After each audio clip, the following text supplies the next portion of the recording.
Hello you, it's me. Today we're going to do the 20 questions book tag. Ben over at Ben's Blurb tagged me to do this tag. I'll link his channel down below, go check it out, excellent stuff. This tag has some great questions and I'll be tagging some people at the end, but even if I don't tag you, still do the tag.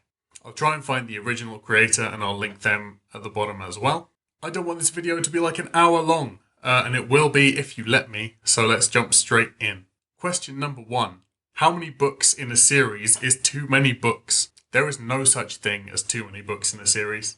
As long as the author manages to be consistently good, a book series can be bonkers long. I think the trouble comes when an author runs out of ideas and it's very clear they've run out of ideas, and they start winging it, making up the plot as they go. They finish a story arc in 5 books and they're like, I want to write more, what can I do? Popping in new stuff that clearly wasn't planned. You can tell, I think, when an author lays the groundwork before they even start writing the series at all. And you can really tell when an author is sort of umming their way through a series. Question 2. How do you feel about cliffhangers? I'll tell you next time. I love a cliffhanger. At the end of a chapter is pretty cool. At the end of a part, it's even better. When it's like part 1, part 2, if you leave a blank page in between the parts as well to rack up that tension. Chef's kiss. If a cliffhanger is at the end of the book and I have to wait 6 years for the next book, that's somewhat less cool, but I can still deal with it. But even then, I still don't really mind because you get the community sort of talking amongst each other, trying to come up with theories about what's happening, so it's kind of nice at the same time. Number 3. Hardcovers or paperback? Who cares? No, really, I don't mind. If I'm offered the choice between the two, I'll buy a paperback because it's cheaper. I'm not a rich man. Often I end up buying hardbacks because that's what comes out first. You do get that sort of 6-month delay a lot of the time between hardback and paperback, which is annoying. But sometimes you just want to read stuff straight away and jump on the hype train. It would be cool if they got released together. We can dream. Number 4. Favourite book? I've done this question on another tag or a couple of other tags that I've done before.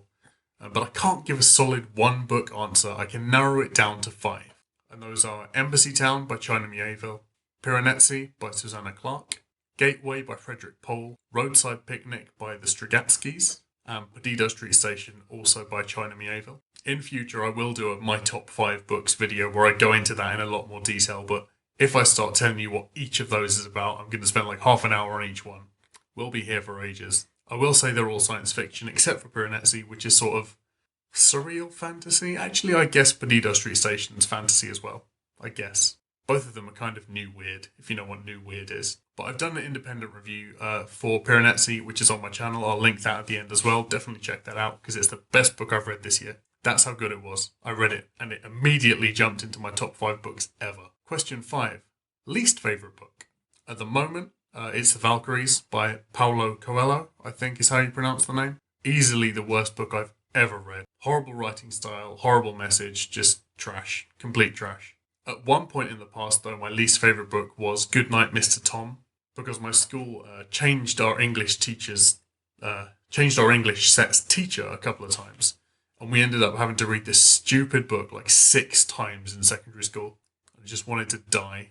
For those of you who haven't read it, it's about a young boy who comes from a very mentally unstable, abusive mother, gets sent in World War II to be an evacuee in the countryside. It's a sad book, it's an emotional book, but it gets less good every single time you read it. And I read it too many times. Number 6. Love triangles. Yes or no? No. There are more interesting things you can do with your romance subplots if you insist on putting romance plots in. 99% of stories, I think, don't need a romance subplot, and I don't understand why there always has to be one. It ticks me off. But if you insist on putting it in, try and be inventive and original. 7. The most recent book you DNF'd. Robinson Crusoe. Ugh. Couldn't get through it. I really tried. I'll be doing a big everything I DNF'd this year video at the end of the year, and I'll talk more about it then, but it just sucked. I'll be getting real emotional and angry in that video, so stay tuned for my big red face. Question 8. What are you currently reading?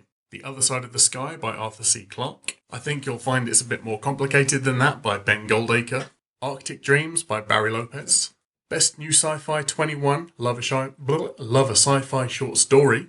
My friend's book, the cover of which I am not allowed to reveal to you, I'm afraid. And Dune, for like the 6th time. Number 9, what is the last book you recommended to somebody? Name of the Rose, by Umberto Eco. Commented that on the video this morning. If somebody mentions a book they like, my brain will start racking itself, going back through the catalogues, trying to find another book based on that to recommend them. I guess it's like bookseller brain that I can't turn off.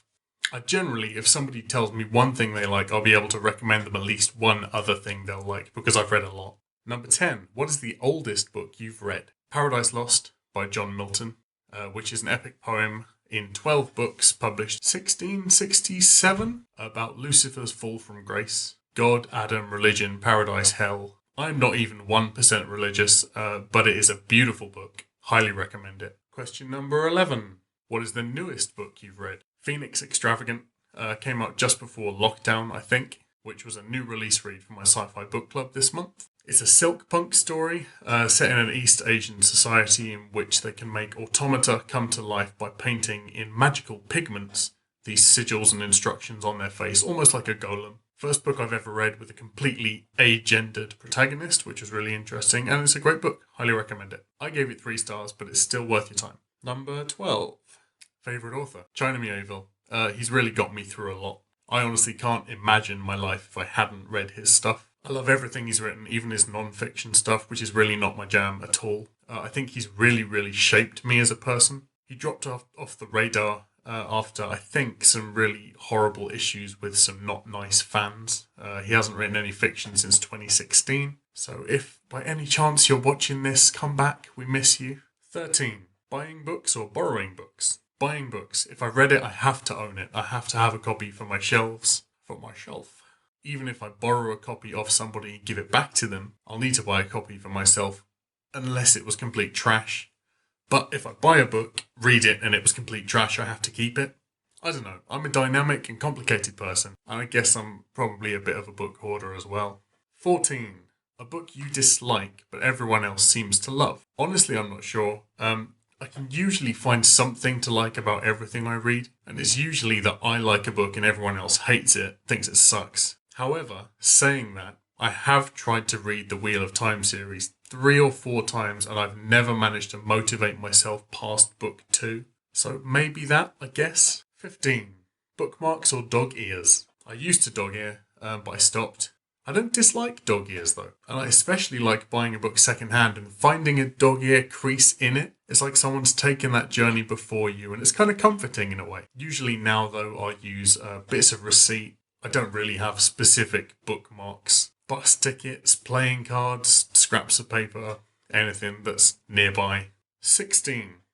A book you can always reread. The book I think I've reread most in my life is probably Kraken by China Miéville. It's incredible, it's original, it's in my favourite niche genre of books, which is magical realism in modern day London. It really helped me see the beauty in the city, and reading that, it made me miss London while I'm away from London. Gets better with every single reread. It's about a giant squid specimen that goes missing from the Natural History Museum, and the main character, Billy Harrow, tries to locate it, gets sucked into this world of magic, cults, underground religions, multiple apocalypses. 10 out of 10. 5 stars, honestly, such a good book. 17. Can you read while hearing music? Yes, but not if it's something I can sing along to, or I'll just sing and hum and then I realise 10 pages later, my eyes have been moving, but I haven't actually been taking any information in, and I'll have to go back. Don't mind some lo-fi study beats though, you know the ones, or classical music, piano or acoustic versions of movie music I quite like spacey stuff, like the radio waves coming off Jupiter put through a synth. Excellent. Number 18. One point of view or multiple points of view? Multiple points of view tends to read faster, in my opinion, but honestly I like both for different reasons. I guess with one, there's more ambiguity about different people's motivations and emotions behind them, because you don't have the insight into another character's thoughts. And a lot more has to find ways to be explained. And multiple, I feel like you can build a bigger and more complicated world. without getting your wires crossed and mixed up and it feeling messy. Your story with multiple points of view, I think, honestly can have much bigger scope. 19. Do you read a book in one sitting or multiple days? Depends on the book, depends how long the book is. If it's less than 250 pages and I really concentrate, I can generally do it in one sitting, unless it's really boring. But then I think it's completely content dependent, really. Like some books that are 500 pages I could smash through in a night without moving. And then there's other 100-page books that I'll have to constantly put down, get up, walk away from, re-motivate myself. It really depends. Number 20. Who do you tag? So I did make a tweet asking people if they'd like to be tagged in this video, so I'm going to tag everybody that liked that. So that's going to be Rachel, Connor, Brittany at Slanted Spines, Rachel, a different Rachel at Shipwrecked Library, Eleanor at her channel, and Shaun, because I know he loves a tag too. So thanks for watching my 20 questions tag. Hope you enjoyed it. Take the tag, do the tag, pass the tag on. It's a really good one. It's one of those tags that lets you get to know the booktubers a little bit more. So thanks for watching. Like and subscribe to my channel. More book reviews coming, usually independent reviews. Don't do a lot of tags, but I'm happy to do them if you want to tag me. So that's it, and I'll see you soon for my next review. Bye.